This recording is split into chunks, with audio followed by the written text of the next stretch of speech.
오늘 함께 봉독할 하나님 말씀은 마태복음 21장 23절로 32절까지 말씀을 교독하겠습니다.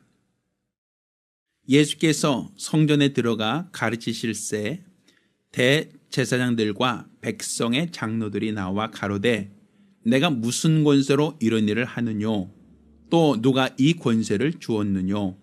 예수께서 대답하시되 나도 한 말을 너에게 물으리니 너희가 대답하면 나도 무슨 권세로 이런 일을 하는지 이르리라. 요한의 침례가 어디로서 왔느냐? 하늘로서냐 사람에게로서냐?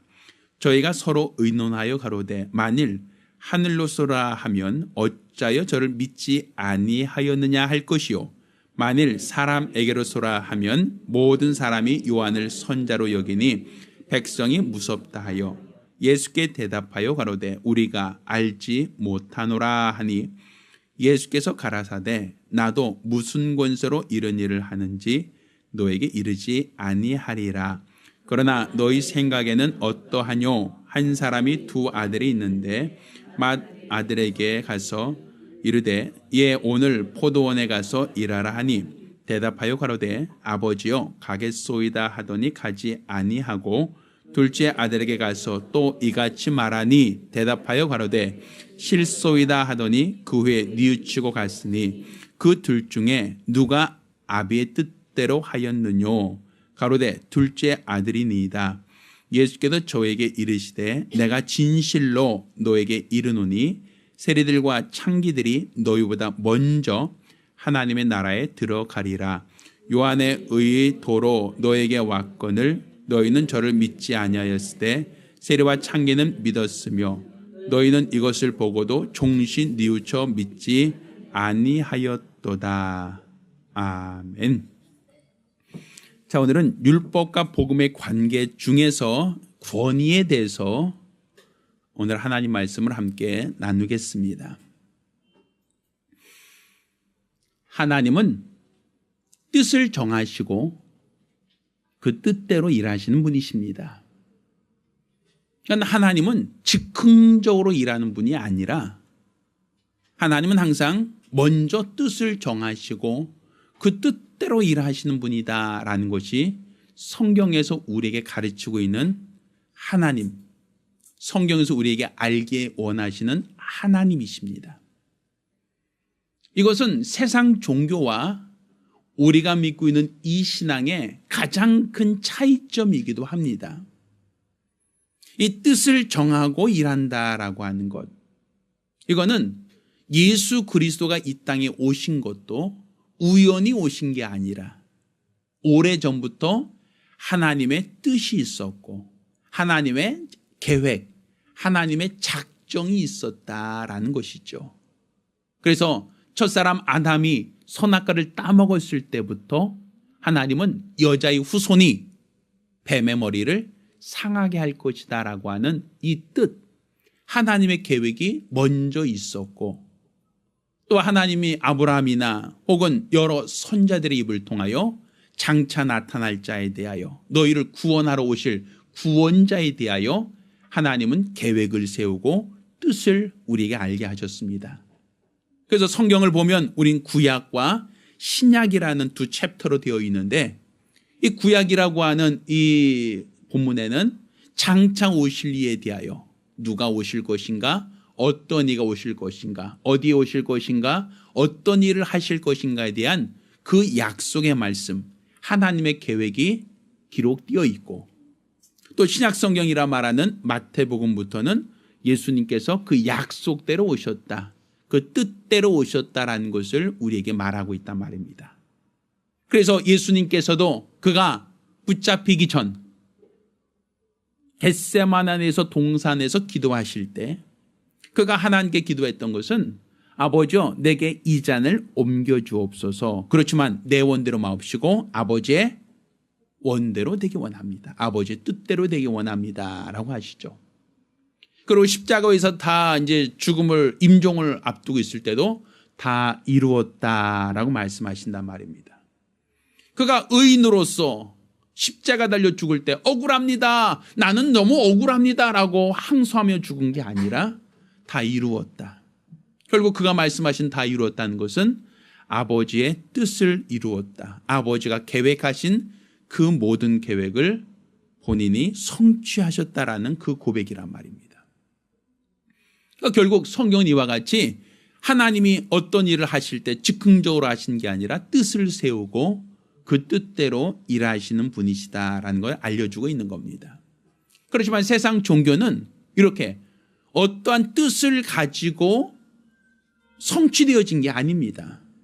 우리가 알고 있는 것처럼 불교의 석가모니나 유교의 공자, 맹자 혹은 마호메트 이런 모든 분들은 그 당시에 살았던 사람들 중에서 굉장히 뛰어나고 훌륭한 업적을 남긴 사람으로서 우리가 존경할 수 있고 우리가 그들의 삶을, 그들의 주장을, 그들의 이상을 우리는 존중할 수는 있습니다. 그렇지만 그들은 마호메트가 태어나기 전에, 석가모니가 태어나기 전에 혹은 공자나 맹자가 태어나기 전에 오래전부터 어떤 신이 있었고 신의 계시에 따라 태어났다, 나타났다라고 말할 수는 없단 말입니다. 공자 이전에 어떤 예언이 있었다라고 볼 수도 없고 하나님이 어느 나라에 어느 지역에 어떤 뛰어난 영웅을 태어나게 하사 그로 말미암아 이런 일을 할 것이다 라고 하는 것을 정하지 않으셨단 말입니다. 반면 예수께서는 내가 하는 말은 자의로 하는 말이 아니다 라고 말씀하시고 오직 아버지께서 내게 주신 것을 말한다. 예수님께서 행하시는 그 모든 일들도 내 원대로 마옵시고 아버지의 원대로, 아버지의 뜻대로 되기 원합니다. 그렇게 철저하게 하나님이 계획하신 대로 뜻하신 대로 이 모든 일을 이루셨다라는 것이죠.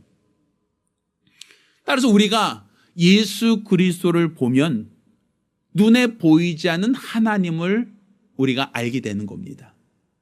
예수 그리스도의 공생애를 보면 하나님이 뜻하신 바가 무엇인가라는 것을 우리가 볼 수 있게 되는 겁니다. 이것은 마치 우리가 집을 건축할 때 건축하기에 앞서서 설계라는 걸 하죠. 설계에 따라서 시공을 하는 겁니다. 그러면 설계가 어떤 모양으로 되어 있는가라는 것을 알기 위해서는 그 설계대로 시공된 건물만 봐도 이게 이렇게 설계가 되었구나라고 이해할 수 있겠죠. 그렇지만 설계가 없다면 집을 짓는 데 있어서 굉장히 주먹구구식으로 지을 수밖에 없습니다. 또 짓고 나서도 이쪽에 전선이 없네, 이쪽에 창문이 없네, 이쪽에 좀 뭐가 문제가 있네 라고 판단할 수 있을 거란 말입니다. 그처럼 우리가 하나님의 모든 계획은 그분이 뜻하시고 뜻하신 대로 이 모든 것을 이루고 있다라는 것이 성경이 우리가 알게 하는 하나님이십니다. 이게 바로 우리가 가진 믿음의 기초라고 볼 수 있는 겁니다. 자, 그런데 그러면 이 말씀하시는 것, 하나님이 행하시는 그 모든 일들은 그 배후에 누가 뜻이 있어요? 하나님의 뜻이 있고 하나님의 경륜이 있고 하나님의 작정이 먼저 있다는 걸 우리가 알 수 있단 말입니다. 그 뜻대로 건물을 짓는 거니까 그 뜻대로 이루어지는 게 하나님이 원하신 일이니까. 따라서 우리가 오래전 선자들이 얘기를 할 때 그 선자들의 얘기가 개인의 의견이나 개인의 판단이나 개인의 생각이 아니라 그 말을 하게 하신 이가 있다는 걸 우리가 인정한단 말입니다. 요나가 니느웨 성 가서 회개하세요 라고 복음을 전했는데 그 말은 요나 개인의 생각을 가서 말하는 게 아니라 요나를 보내신 이가 니느웨 성에서 무엇을 말하라고 그에게 가르친 것이고 그가 마땅히 해야 될 말을 그에게 지시한 겁니다. 그러니 니느웨 사람들이 요나의 말을 듣고 회개했던 것은 요나 개인의 생각, 요나 개인의 의견, 요나 개인의 판단을 존중해서 회개했던 것이 아니라 요나를 보내신 하나님, 요나를 보내신 하나님의 말씀으로 받았기 때문에 그 말에 권위를 두고 그들이 회개했던 것이 아닙니까?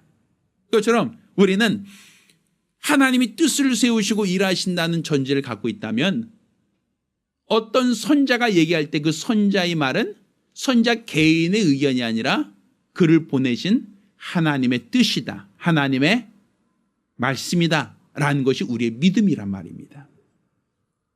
오늘 우리가 읽은 이 본문에는 예수님을 시험하는 사람들, 예수님을 판단하는 사람들이 예수님께 질문한 이야기가 나옵니다. 그 내용이 뭐냐면, 자, 예수님께서 성전에 들어가 가르치실 때 대제사장과 백성의 장로들이 나와 가로되 내가 무슨 권세로 이런 일을 하느냐라고 물어봅니다. 이는 성전에서 가르치는 역할을 했던 사람들은 그 당시에 제사장의 역할이었고 장로들의 고유한 역할이었단 말입니다. 그런데 예수는 제사장도 아니면서도 그 당시 지도자, 장로도 아니면서도 성전에서 가르치는 겁니다. 그러니까 예수님의 행적을 보니까 성전에서 장사하는 사람들을 내쫓기도 하시고 또 성전에서 가르치는 것도 하신단 말이에요. 그런데 이 성전을 관리하는 사람은 누구냐 하면 제사장들이거든요. 그러니까 성전을 장사하는 사람을 허용한 것도 결과적으로는 제사장들이 허용한 것이고 성전에서 가르치는 것도 제사장이나 장로들이 고유한 역할인데 예수님이 누구로부터 허락받지 않고 가르치고 있단 말이죠. 그러니까 이제 제사장과 장로들은 예수께 대하여 왜 남의 밥상에 수저 얹어 놓느냐 그 얘기죠. 왜 누가 너에게 여기서 가르치라고 했느냐? 왜 우리가 할 권한을, 우리가 할 역할을 누구 허락받고 여기서 가르치고 누구 허락받고 장사체들을 몰아내고 누가 허락받고 여기서 이런 일을 하고 있느냐? 그 얘기란 말이에요. 그러자 예수님께서 그 질문을 받으시고 뭐라고 말씀하셨는가 하면 그러면 내가 한 가지 너에게 물어보겠다. 요한의 침례가 하나님으로부터 하늘로부터 온 침례냐 아니면 사람으로부터 온 것이냐 너희가 답변하라 라고 하는 것을 물어보십니다. 그 얘기는 뭐냐면 요한이 광야에서 외친 자의 소리라고 했죠. 회개하라 천국이 가까웠다 하며 죄인들에게 회개의 침례를 주었던 사람이 바로 요한이란 말입니다. 그런데 요한이 회개하라 천국이 가까웠다 독사의 자식들아 회치라 무덤아 하면서 책망하며 너희가 하나님의 임박한 진노를 피할 줄 아느냐 하며 침례받고 회개하라고 가르칠 때 그 당시 많은 사람들이 나와 요한에게 침례를 받았습니다. 그렇지만 제사장들, 서기관들, 장로들, 바리새인들은 종교 지도자들은 요한에게 와서 침례를 받지 않았단 말입니다. 예수님이 그것을 물어보시는 거예요. 자, 내가 한 가지 너에게 물어보겠다.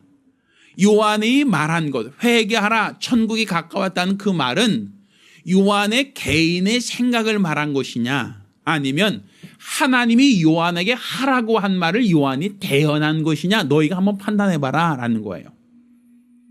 그러니까 요한이 말한 것이 하나님이 말씀하라는 것을 요한이 말했다라는 것을 얘기한다면 그러면 하나님의 말씀이니까 제사장이나 장로들이나 바리새인은 다 어떻게 돼요? 회개하고 침례를 받았어야겠죠. 그런데 그 당시 침례를 받은 사람들은 종교 지도자들이 아니라 세리나 창기들이나 그 당시 죄에 있는 사람들이 요한에게 나와서 침례를 받고 회개했단 말입니다. 이걸 물어보는 거예요. 자, 너희가 요한이 회개하라고 가르칠 때 그 말을 하나님이 요한에게 주셔서 하신 말씀으로 받았느냐 아니면 요한의 개인의 생각이나 판단이나 요한의 개인의 의견으로 생각했느냐.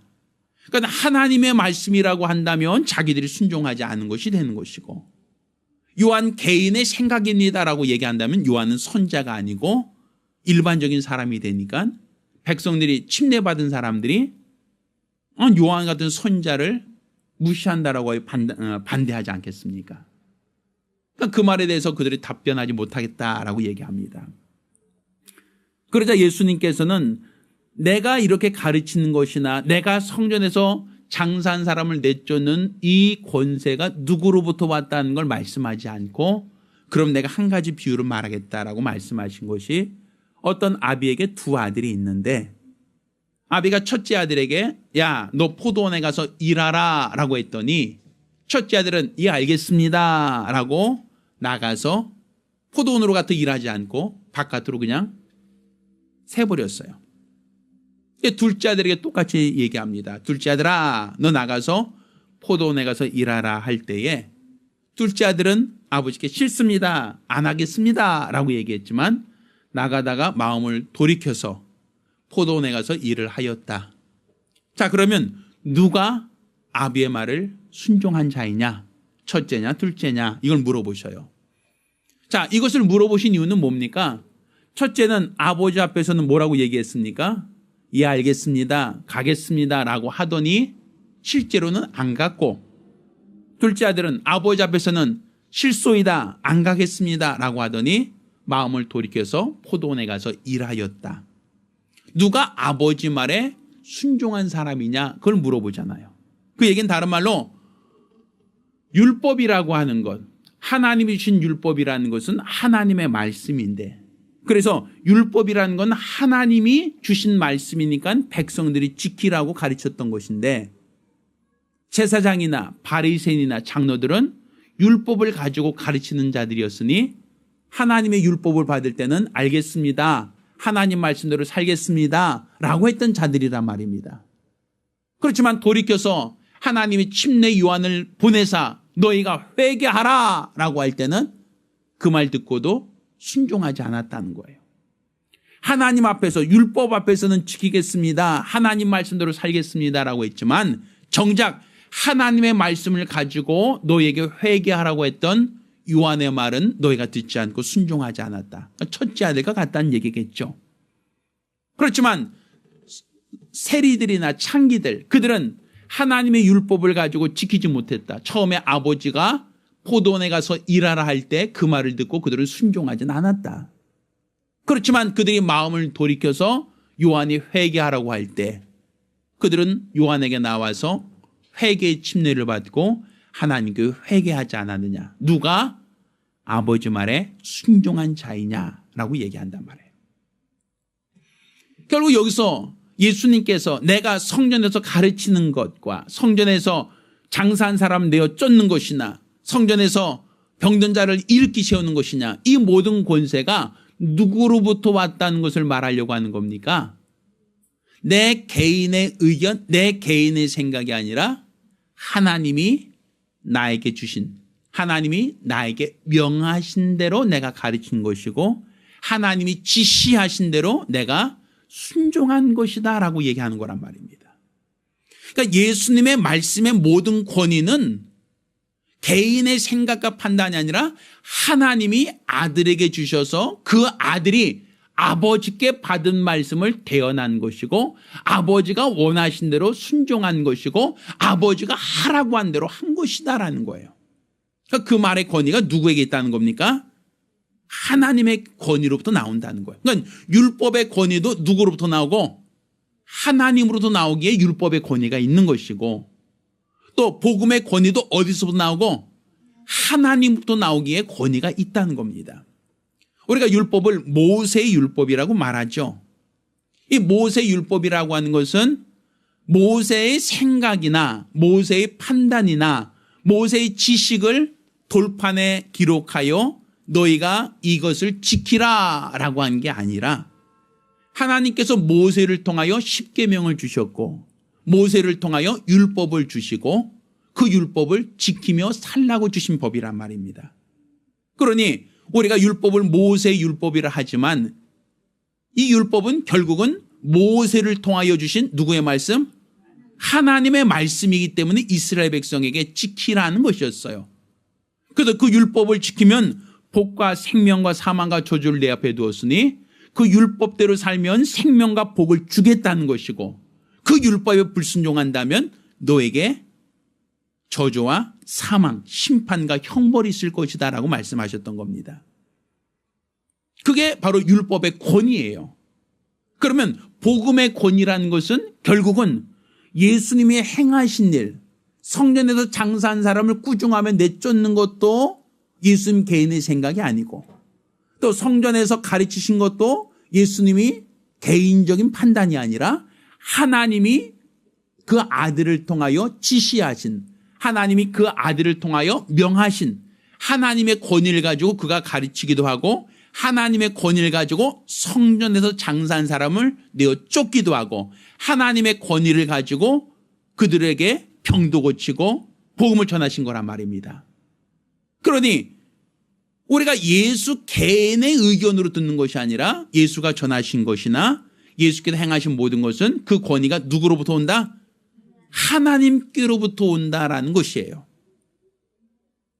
그런데 너희가 그 말을 하나님께로부터 온 권위라고 받았다면 예수를 무시하거나 예수를 죽이거나 예수를 십자가에 못 박자라고 하지 않았을 거라는 겁니다. 결국 예수의 말을 사람의 말로만 들었다는 거예요. 하나님의 권위, 하나님의 말씀을 대신 전한다라는 생각이 아닌 사람의 말, 사람의 의견, 사람의 판단으로 들었기 때문에 예수를 무시하고 십자가에 죽이자라고 했다는 것이죠. 그럼 우리가 지금 과연 우리가 말하는 자를 하나님의 말씀의 권위로서 듣고 있느냐라는 거예요. 하나님 말씀, 곧 예수가 하신 모든 말씀은 하나님이 그 권위를 가지고 그 아들을 통하여 하신 말씀이라는 걸 안다면 오늘날 설교자를 통하여 주시는 모든 말씀도 그 권위자는 누구가 되겠습니까? 하나님이 되어야 된단 말이에요. 그런데 설교자가 하는 모든 말씀들을 그 권위를 하나님으로 두고 있느냐라고 하면 사실은 그렇지 못한 경우가 참 많죠. 특히 요즘같이 기독교가 사람들에게 손가락질을 당하고 욕을 먹을 때는 더더욱 그렇습니다. 요즘에 간혹 가다가 보도 어떤 사람의 고발 프로그램 보면 요즘에 단골로 나오는 거의 매번씩 나오는 주제 중에 하나가 교회의 비리, 목회자의 비리에 대한 얘기가 굉장히 많이 뉴스에 나오게 됩니다. 뭐 어떤 금전적인 비리라든지 아니면 어떠한 성적인 문제에 있어서 어떤 비리라든지 이런 것이 나오고 또 이런 것이 방송될 때마다 검색어 순위가 항상 차트에 올라요. 또 그런 것을 받을 때마다 사람들이 이구동성으로 교회에 대하여 목회자들에 대하여 손가락질하고 비난하고 비판하는 경우를 많이 보게 됩니다. 저도 목사로서 그런 뉴스를 접할 때마다 마음이 참 아프죠. 또 그것이 저는 옹호하겠다는 얘기가 아니라 그분들의 실수나 그들의 어떤 연약함, 그들의 부족함이 있다는 것 저는 공감을 합니다. 사람에게 지탄받을 만한 일을 했다면 분명 욕을 받을 일을 했다면 분명 욕 먹는 것도 당연하다라는 생각은 합니다. 그리고 그들의 잘못에 대해서 분명 올바른 판단을 하고 그 잘못에 대해서 분명 책임지는 자세를 갖는 것은 분명히 필요한 일이다라는 생각도 합니다. 그런데 우리가 그 사람이 잘못되고 그 사람이 옳지 못하고 그 사람이 과오가 있다라는 것을 인정하는 것만큼 그 사람이 가르치는 것이나 그 사람이 전했던 복음은 그 권위가 어디서부터 온 것이냐라는 것을 우리는 생각할 필요가 있단 말이에요. 전 그 사람을 옹호하겠다는 게 아니라 그분들을 제가 존중하겠다는 얘기가 아니라 그게 사람의 개인의 경건, 개인의 생각, 개인의 판단, 개인의 열심에서 나온 그러한 주장과 그러한 가르침이다라고 한다면 이거는 그 개인의 어떤 역량과 비례해서 사람들에게 공감을 받을 수도 있고 사람들에게 인정을 받을 수도 있을 겁니다.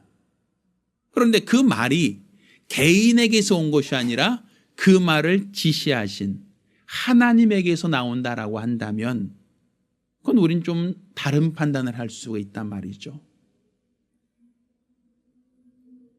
모세도 다윗도 하나님 앞에 실수도 있고 연약함이 있었어요. 그래서 하나님으로부터 책망도 당하고 또 하나님으로부터 옳지 못한 일에 대해서 형벌도 당한 사람들입니다. 그렇지만 하나님께서 그 모세가 잘못한 것을 비난한 미리암에 대해서 하나님께서 그 미리암을 책망하셨던 일이 있어요. 성경에는.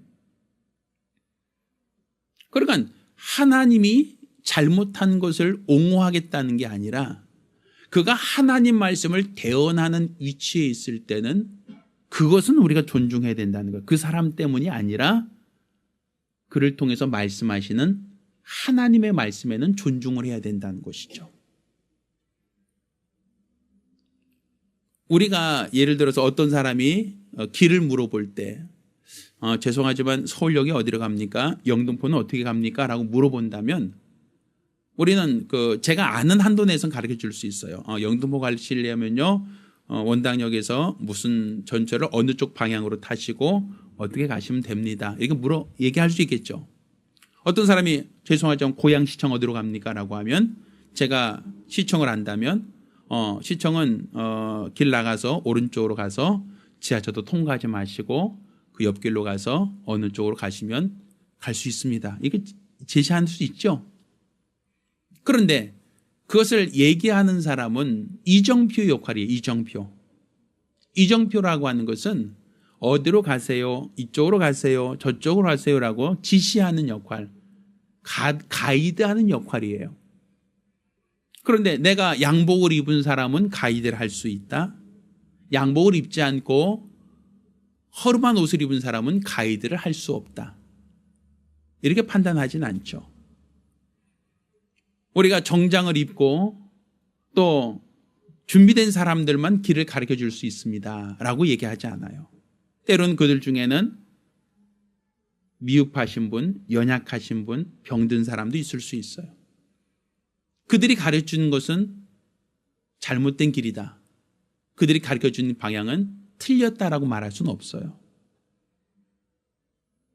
지금 제가 기준이 아니라 모든 말씀은 저에게서 나오는 얘기가 아니라 모든 말씀은 제 개인의 생각이나 판단이나 내가 지금까지 배웠던 모든 교육적 이론에서 나오는 얘기가 아니라 하나님의 말씀에 권위를 두고 그 말씀을 전한다라고 한다면 그 말은 개인의 어떤 능력이나 영감이나 개인의 어떤 성향이나 개인의 어떤 자질의 문제가 아니라 그 말의 권위는 하나님부터 시작되는 거란 말입니다. 하나님으로부터 나온다는 것이죠. 그게 권위예요. 제가 예전에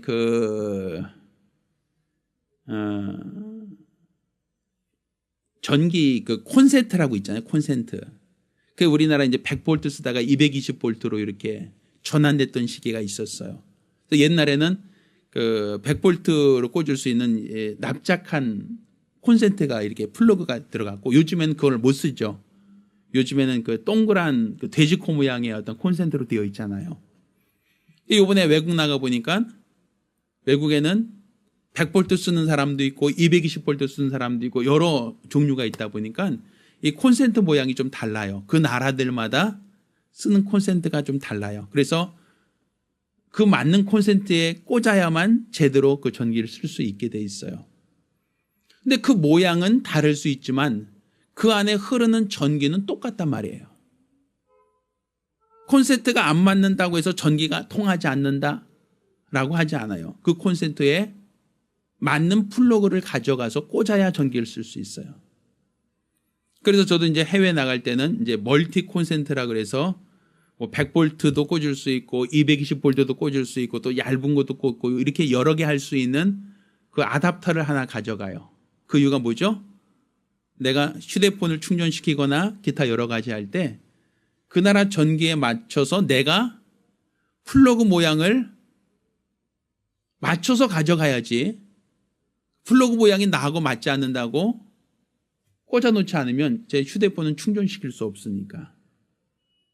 그러니까 플러그 모양은 옛날 100볼트 모양과 220볼트 모양이 다를 수 있어요. 근데 다르다고 해서 나와 다르네? 나 여기 안 꽂아 라고 하면 그는 전기를 못 쓰는 거겠죠. 내가 그 전기를 쓰는 게 목적이지 플러그 모양을 맞추는 게 목적이 아니에요.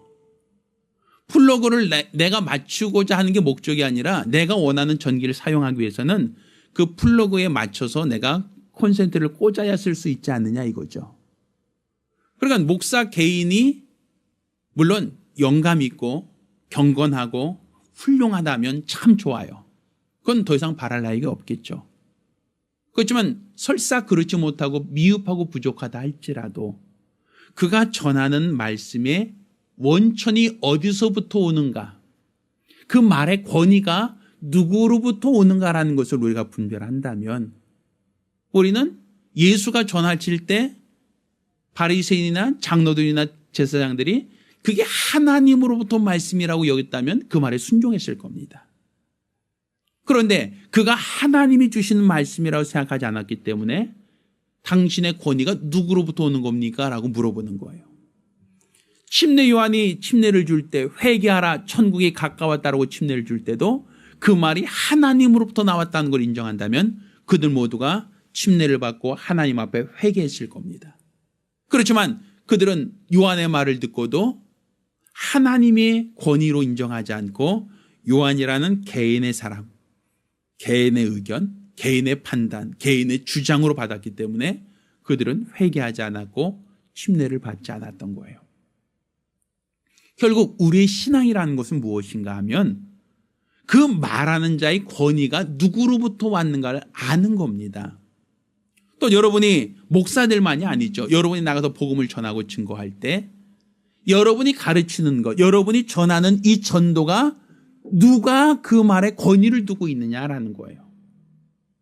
바로 내가 예수 믿으면 구원받습니다. 예수 믿고 구원받으세요. 교회 나오세요 라고 한 그 말은 내 개인의 생각이나 내 개인의 판단이나 내 개인의 주장을 하는 게 아니라 그 말을 하게 한 권위자가 누구인가라는 거예요. 그 권위자가 나에게 주신 말씀을 가르치고 전하는 것이기에 그 말의 권위는 누구에게 있는 겁니까? 하나님께 그 권위가 있는 거예요.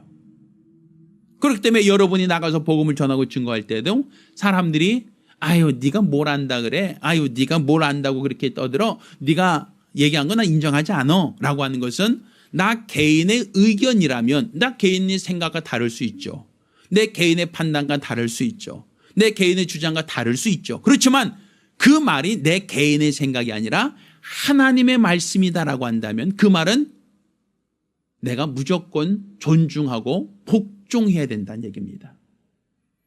그래서 우리가 전하는 이 복음도 내가 하나님 말씀을 전하고 있고 하나님이 내가 전하는 이 복음의 권위자다라는 걸 인정한다면 그럼 내가 전하는 것이 사람의 이야기가 맞고 내 생각을 말하는 것처럼 보이지만 그 말의 권위는 하나님께 있다라는 걸 그것을 아는 거예요. 그렇게 그 권위를 갖고 담대하게 복음을 전할 수 있는 겁니다. 또 그 말을 듣고 믿고 따라온 자는 죄사함 받고 하나님의 자녀가 되고 하늘나라 들어갈 권세를 얻게 되는 것도 내가 그에게 죄를 용서해 주고 내 개인의 능력으로 그 사람을 하나님의 자녀로 삼아주는 게 아니라 내게 말씀을 하라고 주신 그 권위자 그가 약속한 대로 그의 죄를 용서하는 것이고 그를 하나님의 자녀로 삼는 그 약속을 이루시는 겁니다. 그러니까 율법과 복음의 권위는 무엇이냐? 바로 하나님께로부터 온다는 게 권위예요. 율법의 권위가 하나님께 있다면 복음의 권위도 예수 개인의 의견이 아니라 하나님께로부터 온 권위다라는 걸 여러분이 알고 믿으셔야 됩니다. 그렇다면 우리가 과연 목사님이 설교하는 얘기를 들으며 이것이 하나님의 음성으로 듣고 있느냐라는 거예요. 야, 목사님 오늘도 설교하시는구나. 아니, 목사님 또 오늘 이렇게 얘기하는구나. 이렇게 생각하는 경우가 많지. 이게 하나님의 말씀을 대언하고 있다라고 여기신다면 우리가 어떻게 봉사하지 않고 어떻게 충성하지 않고 어떻게 주를 위해 살지 않을 수 있겠습니까? 우리는 항상 그냥 아유 목사님 또 잔소리 하시는구나. 우린 흔히 잔소리 아유 또 설교하네 이런 표현 많이 쓰죠. 아유 또 설교하시네. 길게 얘기하면 또 설교가 돼요. 그냥 우리는 그 말을 사람의 개인의 의견, 개인의 생각, 개인의 판단, 개인의 사견으로만 우리가 이해하면 나와 다를 수 있어요. 저희 아버님께서는 대통령이 뭐 하고 뭐 어떤 뉴스에 나오는 거 보고 판단도 하고 비판도 많이 하십니다. 아유 저러면 안 되는데 아 왜 또 저렇게 또 북한 퍼주는 거 아니야? 뭐부터 시작해서 의견이 있어요. 물론 대통령이 대통령직을 행한 데 있어서 나름대로 소신을 갖고 일하는 데 있어서 국민들도 그 의견에 대해서 동조하는 사람도 있고 찬송하는 사람도 있는 반면에 반대하는 사람도 있죠. 그래서 국민 여론이 100%이진 않죠. 그렇지만 그거는 대통령의 소견, 대통령의 판단, 대통령이 정무적인 어떠한 주장을 하고 그가 국민들한테 설득해 나가는 것이지 개인의 의견이에요. 그거는. 그렇지만 복음이라는 것은 그 권위가 하나님께로부터 나오는 거란 말입니다. 그러니 그냥 내 의견과 다를 수 있고 내 판단과 다를 수 있으면 사람들은 판단하거나 비판할 수 있죠. 세상 말은 다 그래요. 세상의 의견에 대해서는 공감하는 사람도 있지만 비공감하는 사람도 있거든요. 그래서 어떤 글들 보면 요즘에 페이스북이나 어떤 그 SNS 보면 공감을 누르는 게 있고 비공감 누르는 것이 있고 뭐 이런 게 다 있어요. 왜? 그 의견이 내가 공감되는 것이 있고 비공감되는 것이 있어서 공감되는 것을 누르면 그 의견은 나는 동의하고 또 비공감이 있으면 난 그 의견 동의하지 않는다. 뭐 이런 거 어떤 의사표명을 할 수 있죠. 요즘에. 그렇지만 하나님의 말씀에 대해서는 비공감이라는 표현이 없어요. 아멘만 있는 거예요. 하나님의 모든 말씀 그것은 아멘만 있지 노멘이 없단 말입니다. 그러니까 하나님의 말씀 곧 그 말을 하게 하는 권세자가 누구냐라는 거예요. 예수가 가르치는 그 권세 누구로부터 받은 권세냐? 누가 너에게 가르치려고 했느냐? 누가 너에게 성전에서 장사한 자를 내어 쫓으라 하였느냐? 누가 너에게 병을 고치라 하였느냐? 누가 너에게 복음을 전하라고 하였느냐? 그게 개인의 것이라면 개인의 능력, 개인의 생각이라고 한다면 그거는 나와 공감할 수 있고 비공감할 수도 있어요. 그렇지만 그것이 하나님으로부터 나왔다라고 한다면 이건 비공감할 수 있는 게 아니라 공감해야 되고 아멘해야 될 부분이만 있다는 얘기입니다. 과연 우리는 하나님의 모든 말씀에 대해서 아멘하고 있느냐는 거예요. 목사님이 가르치고 전하는 이 모든 복음에 대하여 아멘하고 있느냐는 거예요. 내 의견에 따라서 내 생각에 따라서 이건 아닌 것 같아. 이거는 너무한 것 같아. 이렇게 판단하고 있다면 이거는 올바른 믿음이라 볼 수 없습니다. 이것은 그 말을 목사가 훌륭해서 목사의 자질과 목사의 인품과 목사의 능력을 가지고 전하는 게 아니라 그 말은 하나님이 목사를 통하여 주신 말씀, 하나님이 믿는 자를 통하여 전하는 말씀이기 때문에 그렇습니다. 그래서 요나의 말을 듣고 니느웨 성이 회개하고 그들이 다 돌이킴으로 하나님의 진노가 지나갔던 것처럼 그것이 사람의 개인의 판단과 사람의 개인의 의견으로 듣지 않고 하나님의 말씀으로 받았을 때 그들에게 심판과 형벌이 넘어가고 그들에게 기회가 주어졌던 것처럼 우리는 항상 하나님의 말씀으로 들으려고 하는 자세가 필요합니다. 이렇게 하나님의 말씀으로 들으려고 하는 자, 고넬료처럼 내가 청하였더니 당신이 오셨으니 잘하였나이다. 내가 당신 말을 듣는 것이 하나님 앞에서 하나님 말씀을 듣겠습니다 라고 할 때 하나님이 그 고넬료 집에 성령을 주시고 이방인 중에서도 구원을 허락하시지 않습니까? 이것처럼 베드로 개인의 의견을 듣는 것이 아니라 하나님의 음성을 듣습니다. 내가 하나님의 말씀으로 듣겠습니다 라고 할 때 하나님이 그 사람을 귀하게 사용하셨던 것처럼 여러분도 이 복음의 권위가 사람에게서 나오는 게 아니라 하나님에게서 나오는 것이라는 걸 믿으신다면 그 말에 아멘 하시길 바랍니다. 그 말에 아멘으로 순종하시길 바랍니다. 이로써 하나님께서 복을 더하시고 하나님의 은혜를 더하시는 믿음의 가정들이 되시기를 예수 이름으로 축원합니다. 기도하겠습니다. 우리가 기도하실 때에 목사가 잘하고 잘못하고 목사가 사람들에게 손가락질 당할 일을 할 수 있습니다. 물론 사람이기 때문에 실수도 있고 넘어질 수도 있습니다. 그렇지만 그가 가르치는 말씀은 사람의 권위가 아니라 하나님의 말씀을 대언한다고 했을 때 그 말의 권한은 하나님으로부터 있는 겁니다. 그 말씀에 대해서는 존중할 수 있어야 됩니다. 그래서 예수님께서도 너희는 바리새인의 행위는 본받지 말고 그들이 전하는 것은 너희가 순종해라 라고 말씀하지 않습니까? 왜? 그 말은 하나님이 주시는 말씀이기 때문에 그렇습니다. 따라서 나도 내 평생 하나님의 말씀에 권위를 두고 말씀에 순종하는 자가 될 수 있게 해달라고 간절히 사모하며 한 목소리로 기도하겠습니다. 할렐루야, 할렐루야. 항상 하나님 말씀에 권위를 두신다면 우리가 어떻게 신앙생활 할 것인가라는 것을 우리 집사님들 스스로가 판단할 수 있습니다. 사람의 생각, 사람의 판단이라고 여긴다면 우리는 공감할 수도 있고 비공감할 수도 있습니다만 하나님의 말씀이다라고 한다면 우리는 순종만 있을 수밖에 없습니다. 따라서 말씀에 순종하는 믿음의 가정 되기를 예수 이름으로 부탁드리겠습니다. 이제는 우리 주 예수 그리스도의 은혜와 아버지 하나님의 극진하신 사랑과 보혜사 성령님의 교통하시고 역사하심이 오늘 이와 같이 하나님 말씀의 권위가 하나님으로부터 온다는 것을 기억하고 말씀에 순종함으로 하나님 앞에 잘했다 칭찬받기로 결심한 우리 모든 성도들과 가정들 위해 이제로부터永까지 함께 있을지어다. 아멘. 우리 하나님께 영광이 올리겠습니다.